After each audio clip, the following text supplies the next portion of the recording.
محترم سامعین کرام، ایک حدیث میں رسول کریم صلی اللہ علیہ وآلہ وسلم کا ارشاد ہے کہ جس شخص کو عام مسلمانوں کی کوئی ذمہ داری سپرد کی گئی ہو، پھر اس نے کوئی عہدہ کسی شخص کو محض دوستی و تعلق کی مد میں بغیر اہلیت معلوم کیے ہوئے دے دیا، اس پر اللہ تعالیٰ کی لعنت ہے،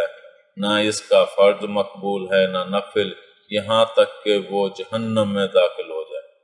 بعض روایات میں ہے کہ جس شخص نے کوئی عہدہ کسی شخص کے سپرد کیا حالانکہ اس کے علم میں تھا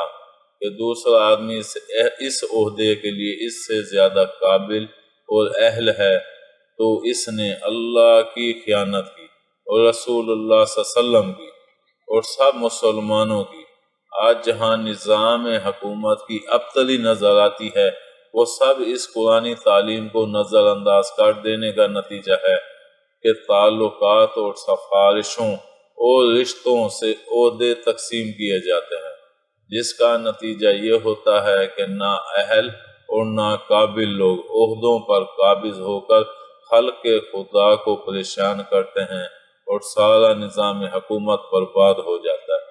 اسی لیے حضرت صلی اللہ علیہ وآلہ وسلم نے ایک حدیث میں ارشاد فرمایا، جب دیکھو کہ کاموں کی ذمہ داری ایسے لوگوں کے سپرد کر دی گئی جو اس کام کے اہل اور قابل نہیں، تو اب اس فساد کا کوئی علاج نہیں، قیامت کا انتظار کرو۔ امید ہے آپ کو ہماری یہ ویڈیو پسند آئی ہوگی۔ پسند آنے کی صورت میں لائک کریں، کمنٹ کریں اور شیئر کرنا مت بھولیں۔